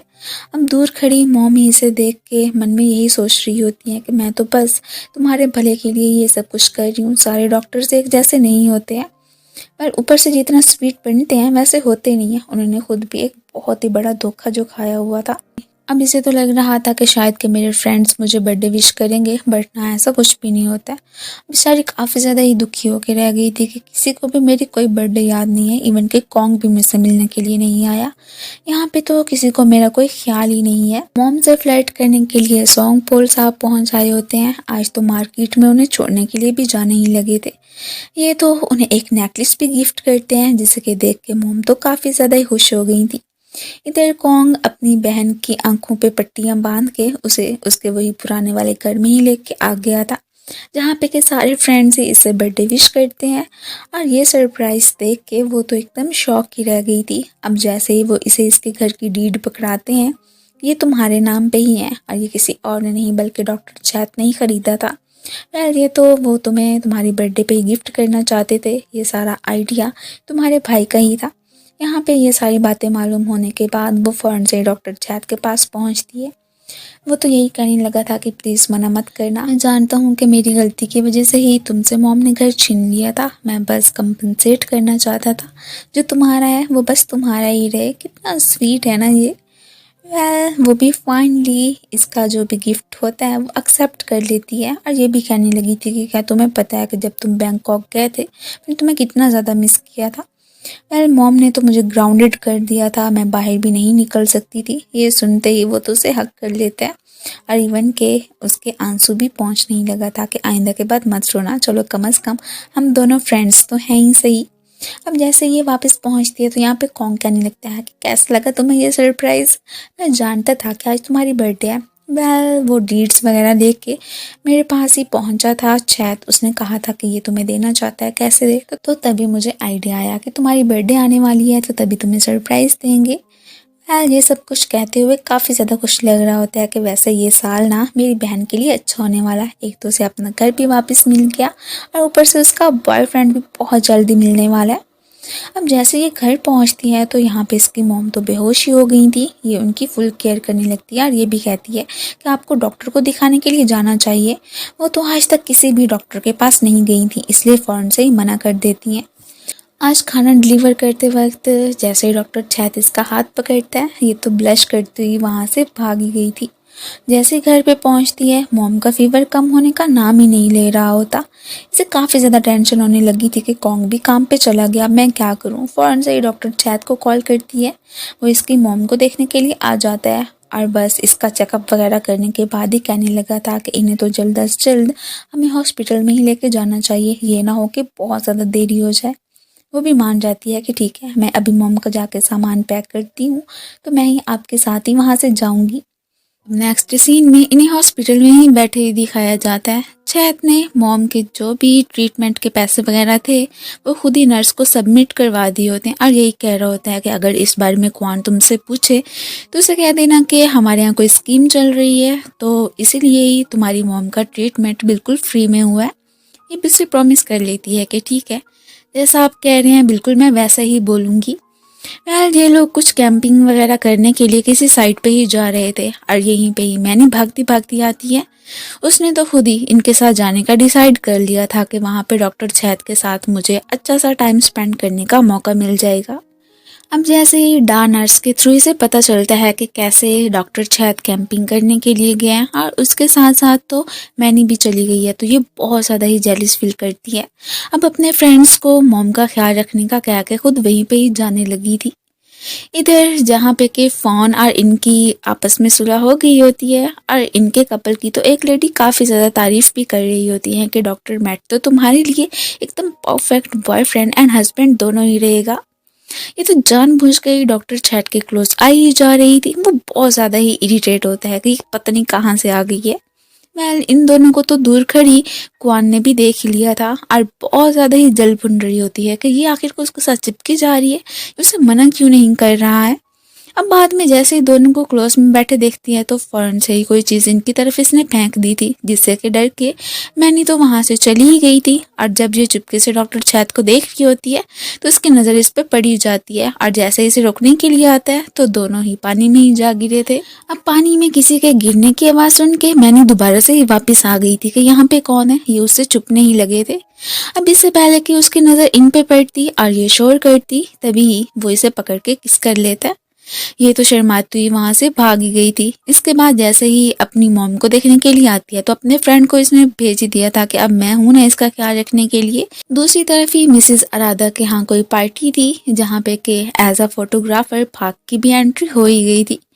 इधर जो कि विट की एक चेली होती है जानबूझ के इसे ड्रग देने की कोशिश करने लग गई थी और कैट्टी उसे ले लेती है। अब यहाँ पे जैसे उसका सर घूम रहा होता है ये सब कुछ देख के वो चेली तो फौरन से विट को बताने के लिए चली गई थी और यहाँ पे फोन ने इसकी ड्रिंक में कुछ मिला दिया था जिसे कि पीने के बाद इसे तो काफी ज्यादा नींद आ जाती है और ऐसा तो उसने जानबूझ के किया होता है कि यहाँ पे जो भी लड़के मौजूद हैं ये उन्हें सीड्यूस करने के लिए बिल्कुल भी ना जाए, सो जाए तो यही बेहतर है। विट कैट को लेकर जाने ही लगा था और इससे पहले कि उसे जबरदस्ती भी करता तभी ऊपर से पार्क का जाता है। उसने इसकी फोटोज भी क्लिक कर ली थी, साथ ही साथ उसने इसकी काफी सारी दुर्गत भी बना दी थी और ये भी कह रहा होता है कि अब तो पक्का मैं तुम्हारी पुलिस के यहाँ कंप्लेंट जाके दर्ज करवाता हूँ, तुम तो सीधा जेल में ही जाओगे। खैर फिलहाल तो इसे सिर्फ और सिर्फ कैट को संभालना था, उसे अपने घर पे ही लेके आ जाता है कि तुम आराम से यहाँ पे रह सकती हो, मैं तुम्हें कुछ भी नहीं कहूँगा। लेकिन हाँ पिछली दफ़ा तो तुमने मना कर दिया था कि विट के बारे में मेरे भाई से बात मत करना, लेकिन इस दफ़ा मैं चुप नहीं रहने वाला हूँ। जब भी मैं शायद से मिला उसे ज़रूर बताऊंगा। उस विट साहब को तो अब मैं पुलिस स्टेशन में ही देखना चाहता हूँ। अब रात को जहाँ पे कि उसने इसे अपने रूम में सोने के लिए कहा था वहीं पे खुद बाहर सो रहा होता है। ये जैसे उसके ऊपर ब्लैंकेट उड़ाने के लिए आती है तो वो भी स्माइल करके फिर इसे देखने ही लगा था। वो तो सोने का बस नाटक जो कर रहा होता है। इधर मॉम की जैसे ही आंख खुलती है तो फौरन से इसे कह देती है कि मुझे अभी के अभी घर जाना है और तुम मुझे हॉस्पिटल में लाने का सोच भी कैसे सकती हो। पहली इधर विट की तो काफ़ी ज़्यादा हालत ख़राब होती है कि इससे पहले कि वो लोग मुझे पुलिस के पास लेके जाएं और अपनी चेली से कह देते हैं कि चलो क्यों ना हम यहाँ से भागते हैं। जैसे ही ये घर पे पहुंचती है तो देखती है कि कैसे मॉम तो सॉन्ग पोल के साथ ही कहीं जा रही हैं। अब तो कुआन को शक होने लगा था कि ज़रूर इन दोनों के बीच कुछ ना कुछ तो चल ही रहा है। इधर अपने भाई को देख के कैटो से हक कर लेती है। वो तो सोच बैठा था कि अब बस विट मेरी नजरों में आ तो जाए उसे मैं बिल्कुल नहीं छोड़ूंगा। और हाँ तुम मिसेस अराधा के यहाँ अब बिल्कुल भी काम करने के लिए नहीं जाओगी। लेकिन ये कह देती है कि नहीं, देख उसके बेटा कैसा निकला और इवन के जो उसकी दो बेटियां हैं वो भी काफी ज्यादा लालची हैं। इस वक्त उन्हें सिर्फ मेरी जरूरत है। उन्होंने भी तो आखिर को वो मेरी टीचर है, मेरा कितना ख्याल रखा था। अब मेरी भी जिम्मेदारी बनती है ना। मेरे भाई प्लीज तुम मुझे इस बारे में मना मत करो। वो भी मान जाता है कि ठीक है जैसा कि तुम्हारी मर्जी है। रात को अभी तक कुआन खाना लेके नहीं पहुंची थी तो इसे उसकी टेंशन होने लगती है। कॉल्स भी करता है, वो पिक नहीं कर रही थी। अब उसे देखने के लिए घर पे ही आ जाता है और यहीं पे ही उसकी नजर पड़ जाती है कि कैसे वो बेहोश होकर गिरी हुई थी। अब अगले ही सीन में जैसे ही कुआन की आंख खुलती है तो खुद की ड्रेस चेंज देख के हैरान कि कहीं ये डॉक्टर छैप ने तो चेंज नहीं की है। ओ नो, अब मैं क्या करूं। खैर शुक्र है कि ऊपर से फोन की भी एंट्री हो गई थी। वो इसे बता रही होती है कि देखो जो तुम समझ रही हो वो गलत है, मैंने ही तुम्हारी ड्रेस चेंज करवाई थी। अब जब इसे इंजेक्शन लगाने की बारी आती है तो ये काफ़ी ज़्यादा ही डर रही थी, लेकिन वो इतनी प्यार से इसे लगा देता है कि पता भी नहीं चलता। अब फ़ोन को भेजने के बाद ही इसका ख्याल रखने के लिए शायद खुद ही इसके घर पे ही रुक गया था। मॉम तो वैसे ही यहाँ पे नहीं होती हैं। इसे तो काफ़ी ज़्यादा अच्छा लगता है। इवन कि ऐसे मानो कि जैसे कि उसे भी इससे बहुत सारा लव हो गया हो, लेकिन हाँ मॉम की वजह से ही पीछे ही रहती है। इधर अगले दिन जैसे उठती है तो देखती है कि यहाँ पे छत नहीं है तो समझती है कि शायद हो सकता है वो चला गया होगा। लेकिन बाहर आके देखने पे उसे मालूम होता है कि वो तो इसके लिए ब्रेकफास्ट ही बना रहा था। जैसे ही दोनों एक दूसरे के क्लोज आते हैं तो इनके इस रोमांटिक से इन्वायरमेंट को ख़राब करने के लिए इसके फ्रेंड्स की एंट्री हो ही गई थी। मेरी फार किससे कह रहा था कि तुम टेंशन मत लेना, अगर मिसेज अराधा के यहाँ काम करना चाहती हो तो कर सकती हो। तुम्हारे मॉम डैड से मैं खुद ही बात कर लूँगा, उन्हें कहूँगा कि तुम मेरी कंपनी में ही काम करने के लिए यहाँ पे स्टे करना चाहती हो, तुम टेंशन मत लेना। ये तो इस बात से काफ़ी ज़्यादा खुश हो गई थी। चलो कम से कम इसके दिल में जो उसे लेके हेट था वो भी ख़त्म होके ही रह गया। अब रात को सॉन्ग पोल कैसे ड्रग्स वगैरह डिलीवर करने वाला था इस बारे में ही कुआन को उसका फ्रेंड बता रहा होता है। इसने तो उसे एक्सपोज करने का फुल प्लान बना लिया था कि आज की रात तो वो बिल्कुल नहीं बचने वाला है। विट तो फिर से अपनी मॉम के यहाँ चोरी करने के लिए आ गया था। जैसे ही मिसेज अराधो से देखती हैं तो रोकने लगी थी कि देखो मेरे बेटे हो इसलिए मैं पुलिस को नहीं बुला रही हूँ, बट ऐसा तो मत करो। वो तो अपनी मॉम को ही धक्का दे के सबसे लड़ता हुआ वहां से चला ही गया था। ये तो शुक्र है कि उनकी बेटियां और साथ ही कैट यहाँ पे मौजूद होती है। अब कैट इनका इतना ख्याल रख रही थी तो उनकी एक बेटी इसे थैंक यू भी बोलती है कि अगर तुम आज यहाँ पे ना होती पता नहीं हम पे क्या ही गुजर रही होती। अब यहाँ पे ही कुआन के एक फ्रेंड को इन लोगों ने ड्रग्स वगैरह दे दी थी कि तुम सप्लाई कर देना, और जैसे ही इन पे कुआन की नज़र पड़ती है वो तो फ़ौरन से ही अपने एक भरोसे वाले आदमी के पास लेके आ गई थी कि आप पुलिस को इत्तला कर देना, वरना कि हम बच्चों पे भला कौन विश्वास करता है। मैं तो अब इस दुनिया में सिर्फ और सिर्फ आप पे ही ट्रस्ट करती हूँ, प्लीज़ मुझे निराश मत करना। लेकिन ये साहब तो खुद उन ड्रग्स डीलर्स के साथ मिले ही हुए थे। फ़ौरन से ही एक बंदे को कॉल करके बता देते हैं कि तुम लोगों ने जो ड्रग्स वहाँ पे बेचने का सोचा था वो मेरे पास ही मौजूद है। वो अब सीधा ही पहुंचते हैं कुआन के फ्रेंड के पास के देखो हमने तुम्हें वो ड्रग्स दी थी ना कि जाके डिलीवर कर दो, तुमने ऐसा क्यों नहीं किया, और बस इसी पनिशमेंट के बदले में इन लोगों ने उसे मार ही दिया था। अब जैसे इस बारे में सोंग पोल को पता चलता है कि कैसे अब मेरी जासूसी कुआन करने की कोशिश कर रही है, इसने तो अपने आदमियों को ऑर्डर दे दिया था कि जहाँ कहीं भी मिले उसे भी मार देना। अब इधर कुआन को जैसे ही पता चलता है कि उसका एक बेस्ट फ्रेंड मारा जा चुका है, बहुत ज़्यादा ही दुखी हो गई थी। इवन कि इसके पीछे भी कुछ आदमी लग जाते हैं और वो तो इसे मारने की कोशिश भी करने ही लगे थे। ये तो शुक्र है कि डॉक्टर छैत ने इसकी जान बचा ही ली होती है। इधर ये सोंग पोल फिर इसकी मॉम को बता रहा होता है कि आपकी बेटी का शायद कि कोई एक्सीडेंट हुआ है तो वो हॉस्पिटल में एडमिट है, तो हमें वापस चलना चाहिए। तो मॉम भी जाने के लिए मानी गई थी। चलो कम से कम कुआन की मॉम को उसकी थोड़ी बहुत केयर तो होती ही है। ये जैसे ही उसे उठा के इसके फ्रेंड से मिलवाने के लिए लेके जा रहा था तो मैनी की नज़र इन पे पड़ जाती है। वो तो काफ़ी ज़्यादा हार्ट ब्रोकन ही हो गई थी कि डॉक्टर चैथ उस जैसी लड़की को कैसे पसंद कर सकता है। इसका एक फ्रेंड मारा गया था, लेकिन हाँ एक फ्रेंड अभी जिंदा ही होता है, उसका इलाज इधर चल ही रहा था। सोंग पोल जैसे ही मॉम को हॉस्पिटल ड्रॉप करने के लिए आता है तो मैनी की नज़र इन पे पड़ ही गई थी। इधर ये काफ़ी ज़्यादा अपसेट लग रही होती है कि आहिस्ता आहिस्ता मैं जिनसे लव करती हूँ वो सारे ही मुझे छोड़ के जा रहे हैं। वो इसे प्रॉमिस करता है कि एक ना एक दिन ज़रूर हम सोंग पोल और उसका जो भी बिग बॉस है तो उसके अंजाम तक पहुँचा के रहेंगे। मैं नहीं अब सोंग पोल की वाइफ के पास पहुंची हुई थी कि क्या आपको पता है कि वो जो कुआन की मॉम है वो आपके हस्बैंड पे डोरे डालने की कोशिश कर रही हैं, बहुत जल्दी कुछ कर ले वरना ये ना हो कि आपका हस्बैंड आपके हाथों से निकल ही जाए। इधर मॉम जैसे इसे डॉक्टर छैत के पास देखती हैं तो काफ़ी ज़्यादा गुस्सा करने लगी थी कि मैंने तुम्हें मना किया था ना कि इसके साथ नहीं रहना है, फिर इसके साथ क्या कर रही हो तुम। वो कह देती है कि ये मेरा डॉक्टर है तो तभी मेरा ट्रीटमेंट ही तो कर रहा था, आप इतना ज़्यादा क्यों भड़क रही हैं। अब की बार तो डॉक्टर छैत भी चुप नहीं रहते हैं, इसे इसकी बेटी के सामने ही एक्सपोज कर देते हैं कि क्या तुम्हें पता है कि ये मुझसे और मेरी फैमिली से इतना ज़्यादा हेट क्यों करती है, क्योंकि एक्चुअली में ये किसी दौर में मेरे बाबा को पसंद करती थी। उन्होंने इसके बजाय फिर मेरी मम्मी से ही शादी कर ली। यही रीज़न है कि ये अब मुझे बिल्कुल भी पसंद नहीं करती हैं। ये सब कुछ सुन के अब इनका दिमाग भी घूम जाता है कि चुप कर जाओ, ये सारी क्या बातें कह रहे हो। और फिर अपनी बेटी को लेके घर पे ही पहुंच आई थी और उसे ये भी कह देती हैं कि आइंदा के बाद डॉक्टर छैत से मिलने की कोई भी जरूरत नहीं है। अब इसे तो सारी सच्चाई का पता चल ही गया होता है। ये तो अब एक अपनी टीचर से मिलने के लिए ही आ गई थी, वो तो इसके बारे में सब कुछ जानती है। उनसे पूछने लगती है कि आखिर को मेरे डैड कौन थे, मैं बस उनके बारे में जानना चाहती हूँ। वो भी बता देती हैं कि कैसे तब जुथी फैमिली की तरफ से इसकी मॉम हार्ट ब्रोकन हो गई थी, फिर उन्होंने एक लड़के से शादी की, वो तो बहुत ही ज़्यादा प्ले बॉय निकला, उसकी भी काफ़ी सारी मिस्ट्रीज थी। जैसे इसकी मॉम को पता चला कि वो एक प्ले बॉय था, वो काफ़ी ज़्यादा गुस्सा हो गई और बैंकॉक छोड़ के तुम्हें लेके अब इसी विलेज में ही पहुंच आई थी। खैर अब जो भी था, इसे तो अंदाज़ा हो जाता है कि मॉम को मुझे अकेले ही पालना पड़ा ना, तभी हर वक्त गुस्सा भी करती रहती हैं। और ऊपर से जुथी फैमिली की तरफ से भी उन्होंने धोखा खाया हुआ था कि कैसे पहले उन्होंने प्रॉमिस किया था कि वो डॉक्टर छैत के डैड की शादी मेरी मॉम से करवाते, लेकिन उन्होंने नहीं करवाई। खैर अब यहाँ पे इमोशनल भी हो जाती है कि वैसे मेरी मॉम ने भी कितना ज़्यादा बुरा वक्त गुजारा है ना, मैं ऐसे ही खामा में उनसे कितना ज़्यादा ही लड़ती भी रहती थी और उन्हें बुरा भला भी कहती रहती थी।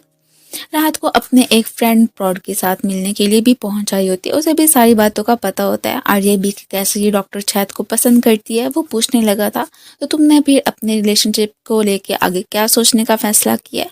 ये कह देती है कि मेरी मॉम को अब चूंकि डॉक्टर छैत पसंद नहीं है तो मैं भी उससे ब्रेकअप कर लूँगी। अब यहीं पे डॉक्टर छैत जैसे इसे एक लड़के के साथ देखते हैं तो जेलिस फील करते हुए उसे मिलने के लिए भी पहुंच आया था कि वो लड़का कौन था जो कि आज तुम्हें घर ड्रॉप करने के लिए आया है। तो ये कह देती है कि मेरा एक क्लोज फ्रेंड था, तुम क्यों पूछ रहे हो, और हाँ वैसे भी अब हमारे बीच कुछ नहीं हो सकता है, तो जितना हो जल्दी हो सकता है मुझे भुला दो। वो इतनी आसानी से तो गिव अप नहीं करने वाला था। ये उसे वहाँ से जाने का कह के अपने घर का डोर बंद कर देती है। अब थोड़ी देर के बाद जैसे उसे चिंता होती है कि पता नहीं वो यहाँ से गया भी है कि नहीं, विंडो से देखती है वो तो इधर ही पड़ा सो ही रहा था और काफ़ी ज़्यादा हैंडसम भी लग रहा होता है। कॉन्ग को ड्रग्स केस में पुलिस ही पकड़ के लेके जा रही होती है और ये सारा सीन तो प्रॉड ने देख लिया था, जो कि क्वान का फ्रेंड है। फ़ौरन से ही क्वान को बताने के लिए पहुंच जाता है। उसे तो काफ़ी ज़्यादा अपने भाई की फ़िक्र होने लगी थी। जैसे उसे पुलिस स्टेशन में देखने के लिए आती है तो वो कह देता है कि चिंता मत करो, यूँ करो घर जाओ और वहाँ पे तुम्हें एक लेटर मिलेगा, उसी में ही एक एड्रेस भी होगा, वो लेके सीधा पहुँचना उसी एड्रेस पे। तो इस तरह से वो जो लोग भी होंगे ना मुझे यहाँ से निकालने में हेल्प कर देंगे। ये भी मान जाती है कि ठीक है मैं ऐसा ही करूँगी। इधर सोंगपोल साहब अब इस वक्त फ़ोन पे ही बात कर रहे होते हैं क्वान की मॉम से और ये सारी बातें तो उनकी बेगम पीछे खड़ी सुनी रही थी और काफ़ी ज़्यादा भड़क भी रही होती हैं कि ओहो तो अच्छा, कब से इसका मतलब है कि मैनी ने आके मुझसे सच ही बोला था और ऐसे ही मैंने उस पर यकीन ही नहीं किया।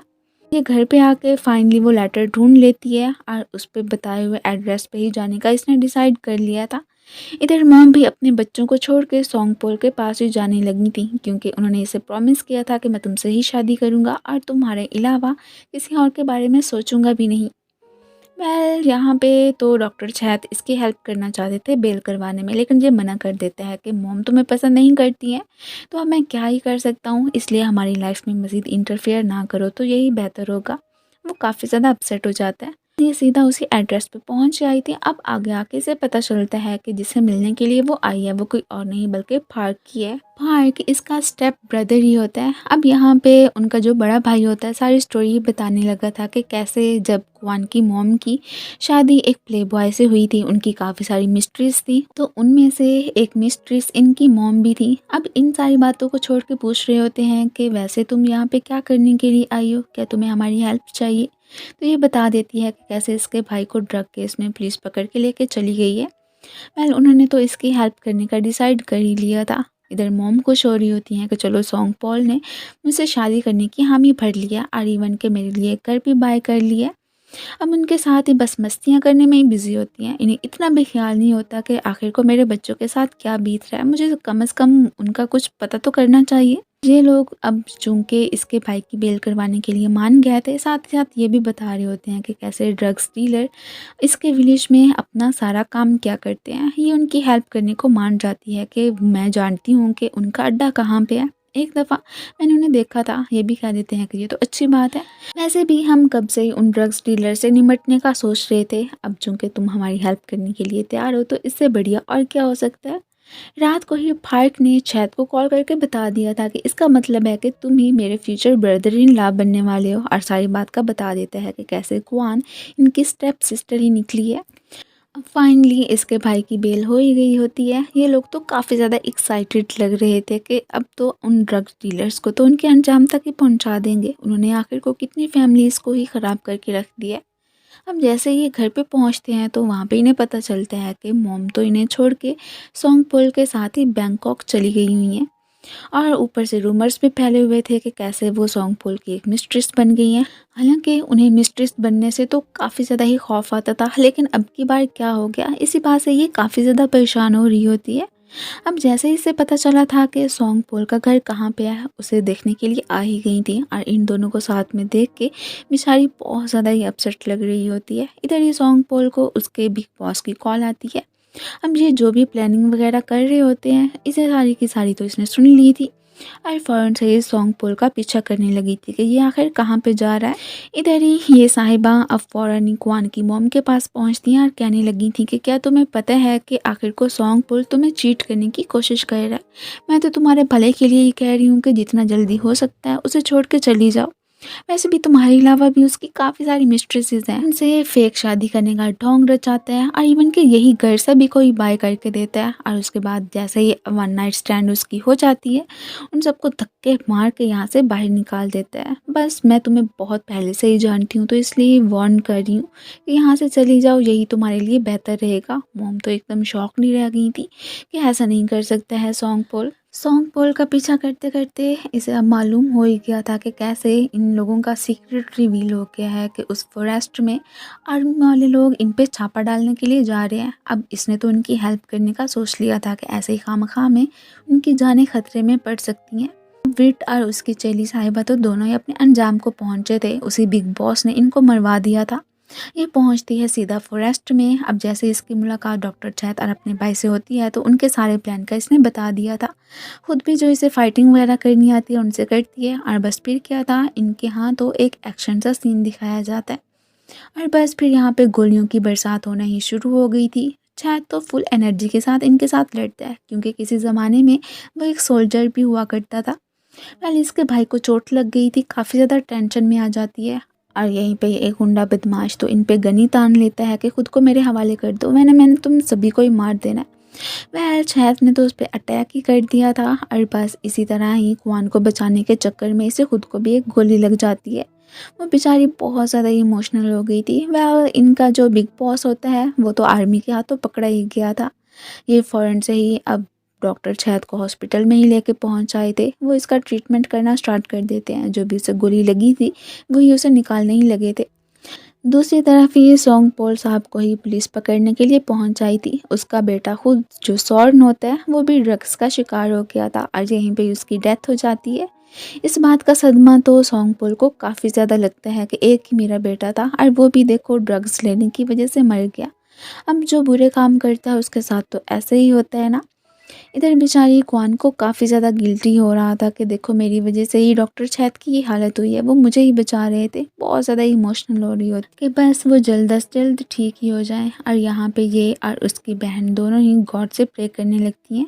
वेल इन्हें गुड न्यूज़ मिल जाती है कि शहद की हालत अब खतरे से बाहर है। अब काफ़ी ज़्यादा ही रिलीफ फील करने लगी थी। इसमें तो उससे मिलने की बिल्कुल भी हिम्मत नहीं रही होती है। अब जैसे ही दोनों बहन भाई घर पे पहुंचते हैं तो वहीं पे मॉम ऑलरेडी मौजूद होती हैं और इनसे पूछने लगी थी कि तुम दोनों कहाँ पे गए थे। वेल अब की बार तो कॉन्ग भी भड़क पड़ता है कि ये ज़रा आप सवाल हमसे कर सकती हैं, बल्कि हमें आपसे पूछना चाहिए कि जब हम पे इतना बुरा वक्त आया है कि मुझे पुलिस पकड़ के लेके गई और ये बेचारी मेरी हेल्प करती रही, आप उस वक्त कहाँ पे थी? सॉन्ग पॉल के साथ जाने की क्या ज़रूरत थी आपको? वह यहाँ पे तो अब मॉम को लेने के देने पड़ जाते हैं कि उन्होंने अब इस मुश्किल घड़ी में अपने बच्चों का साथ नहीं दिया है कि कैसे। वो अब अपनी साइड चेंज करके ही वहाँ से चले गए हैं। खैर पछतावा भी हो रहा था कि काश मैं इन्हें छोड़ के ना जाती। इधर जैसे इसे होश में आता है तो इसकी फैमिली इसके पास मौजूद होती है, लेकिन इसका दिल तो इस वक्त सिर्फ और सिर्फ क्वान से मिलने को ही कर रहा था। वो भी चोरी चोरी से मिलने के लिए तो आई थी, लेकिन उसकी फैमिली को देख के जैसे ही जाने लगती है तो पीछे से शहद की मॉम इसे रोकती है कि क्या तुम ही कुआन हो जिसे कि मेरा बेटा बहुत ज़्यादा पसंद करता है। एल ये कह देती है कि हाँ, मॉम तो कह रही थी कि अगर तुम मेरे बेटे से मिलने के लिए जाना चाहती हो तो जा सकती हो, यहीं से वापस क्यों जा रही थी। तो ये कह देती है कि नहीं, मुझे उनसे मिलने की ज़रूरत नहीं है और वैसे भी उसके पास उसकी अपनी फैमिली मौजूद है। मैं बस एक बात समझ गई हूँ कि वो और मैं एक कभी हो ही नहीं सकते हैं, तो बेहतर यही नहीं है कि अभी से ही एक दूसरे से फासले बना लें। अब यहाँ पे शहद के डैड तो क्वान की मॉम से बात करने के लिए ही आ गए थे कि पास्ट में जो कुछ भी हुआ उसे भुला क्यों नहीं देती हो, और वैसे भी मैं तो सिर्फ और सिर्फ तुम्हें अपनी बहन ही समझता था, अब तुमने खुद ही अपने रिश्ते को आगे बढ़ा दिया। तो मैं जिसे पसंद करता था मेरी शादी उससे हो गई ना। खैर अब इन सारी बातों को छोड़ो, अपने बच्चों की खुशी के बारे में ही सोचो कि तुम्हें पता है कि तुम्हारे जो डैड हैं वो भी बहुत ज़्यादा इल रहते हैं। उनकी यही ख्वाहिश है कि वो तुमसे मिलना चाहते हैं। अगर तुमसे हो सके तो कभी उनसे मिलने के लिए आ जाना। मेरी मॉम तो साफ मना कर देती हैं एंड देन वो तो फिर वहाँ से चले ही गए थे। अब कुआन ने एक टेस्ट के लिए अप्लाई किया हुआ था, ये उसमें पास हो गई थी। इसका भी ड्रीम अपनी मॉम की तरह नर्स बनने का ही होता है। अब उन्हें बता रही होती हैं कि कैसे बैंकॉक से लेटर आ गया, तो मैं स्टडी करने के लिए वहीं पे ही जाना चाहती हूँ। मॉम भी कह देती हैं कि हाँ हाँ ठीक है, जाना चाहती हो तो चली जाओ, मैं कौन सा तुम्हें रोक रही हूँ। और उसके जाने के बाद ही बहुत ज़्यादा इमोशनल भी हो गई थी। वेल अपनी बेटी से लव तो करती हैं, बस एक्सप्रेस नहीं कर पाती हैं। ये जाने से पहले जैसे ही छत से मिलने के लिए आती है तो समझ रही थी सो रहा है, लेकिन फ़ौरन से ही उठ बैठता है। खैर अब जैसे ही उठता है तो इसे किस भी कर लेता है और ये भी कहने लगा था कि तुमने क्या सोचा था कि मैं तुम्हें भुला दूंगा या तुम पे गिव अप कर दूंगा, नहीं ऐसा बिल्कुल नहीं करने वाला हूँ। और फिर जो इसके लिए एक उसने रिंग बाय की थी इसे पहना देता है कि कभी भी मत उतारना। वो भी इसे गुड बाय कह के फिर वहाँ से जाने ही लगी थी। अब ये जैसे ही अपने भाई को गुड बाय कह के जा रही होती है तो मॉम भी ये सीन देख रही होती है। वैसे उससे मिली तो नहीं थी, लेकिन काफ़ी ज़्यादा इमोशनल ज़रूर हो गई थी कि वाक़ई में अब इन्हें एहसास हो गया था कि मैं अपनी बेटी से बहुत ज़्यादा लव करती हूँ। थोड़ी देर के बाद ही शायद अब इनका अप्रूवल मांगने के लिए ही आ गया था कि सच में मैं आपकी बेटी से बहुत ज़्यादा लव करता हूँ और उन्हें कभी भी नहीं छोड़ूंगा। क्या आप हमारे रिश्ते को एक्सेप्ट नहीं कर सकती हैं? ये तो साफ मना कर देती हैं कि बिल्कुल भी नहीं। अगर मैंने एक दफ़ा मना कर दिया है सो कर दिया। शायद तो इस बात से बहुत ज़्यादा ही दुखी हो जाता है। इसके लिए फैमिली काफ़ी ज़्यादा इम्पोर्टेंस रखती है ना। ये चाहता था कि कुआन की मोम मान जाए, तभी तो जाके मैं उसे शादी के लिए प्रपोज़ करूँगा, बट ये मान ही नहीं रही होती हैं। अब यहाँ पे कुआन को पता नहीं होता है कि इस वक्त वो सिटी में जिसके घर में रहने के लिए आई हुई है वो तो एक्चुअली में चैत की ही फूफो है। फाइनली कैट और फायर का भी एक कपल बन ही गया था। दोनों ही अपनी लाइफ में बहुत ज़्यादा ही खुश लग रहे होते हैं। मॉम को अपने डैड का जैसा ही एहसास होता है तो उससे मिलने के लिए पहुंच ही आई थी। वो तो यहाँ पे काफ़ी ज़्यादा इमोशनल हो जाते हैं कि मैंने तो समझा था कि तुम्हें देखे बिना ही मर जाऊंगा, लेकिन शुक्र है कि तुम्हें मेरा कुछ तो एहसास हुआ। अब जैसे ही कॉन्ग यहाँ पे इनकी बेटी को मिलवाने के लिए लेके आता है तो मॉम तो काफ़ी ज़्यादा खुश हो जाती हैं, उसे मिस जो कर रही थी। अब मॉम तो अपने बाबा से अपनी बेटी को भी मिलवाने लगती हैं। वो तो इसे देख के काफ़ी ज़्यादा ही हैप्पी लग रहे थे कि वैसे तुम्हारी बेटी बिल्कुल तुम पे ही गई है। अब ये बेचारा जो इतने दिनों से मॉम का दिल जीतने की कोशिश कर रहा था, अब की बार वो फाइनली माने जाती हैं। इनके रिश्ते को उन्होंने कबूल कर लिया था और यही कहती हैं कि तुम अगर मेरी बेटी से मिलने के लिए सिटी जाना चाहते हो तो बिल्कुल जा सकते हो, मैं तुम्हें नहीं रोकूंगी। इधर तो अब हमें ये भी पता चलता है कि उसने जो उस वक्त कुआन का घर बेचा था उसकी सारी की सारी रकम उसके अकाउंट में ही ट्रांसफ़र कर दी थी और वो वाली चेक बुक इसे पकड़ा देती हैं कि जाके तुम कुआन को दे देना और यही कहना कि अपने लिए न्यू न्यू ड्रेसेस बाय कर ले। आखिर को उसने तुम्हारी फैमिली से मिलने के लिए जो जाना है। अब ये तो काफ़ी ज़्यादा ही खुश हो गया था और बस ऐसे ही हवाओं में उड़ता हुआ फ़ौरन से कुआन से मिलने के लिए ही जाने लगता है। अब जैसे ही कुआन को पता चलता है कि आज तक वो जिसके घर में रह रही थी वो कोई और नहीं बल्कि छेद की ही फूफो है, तो एकदम सरप्राइज रह जाती है। वेल इसके बाद ही छेद सीधा ना सिर्फ मॉम को बल्कि कुआन को अपनी ग्रैंड माँ से ही मिलवाने के लिए लेके आ गया था और उसके बाद ही उसे अपने पेरेंट्स से भी मिलवाता है। वो काफ़ी ज़्यादा खुश लग रहे होते हैं। दूसरी तरफ ही मैट ने अब फाइनली फ़ोन को शादी के लिए प्रपोज कर ही दिया था। ऑब्वियसली सी बात है उसकी तो हाँ ही होती है और ये दोनों भी अपनी लाइफ से बहुत ज़्यादा ही खुश लग रहे थे। यहीं पे ही अगर हमें कुआन के एक फ्रेंड को दिखाया जाए तो उसे भी उसके जैसी एक लड़की मिल गई थी। अब कॉन्ग को भी गांव में एक लड़की पसंद आ गई थी और इसने भी उसके साथ डेटिंग करना स्टार्ट कर दी होती है, जहाँ पे कि कुआन अपनी ग्रेजुएशन कंप्लीट कर रही होती है। वहीं पे हमारा हीरो कभी कभी उसकी मॉम से मिलने के लिए भी आ जाया करता है। वो तो इसे देख के काफ़ी ज़्यादा खुश होती हैं कि ऐसे मानो कि जैसे कि मुझे एक और बेटा मिल गया हो।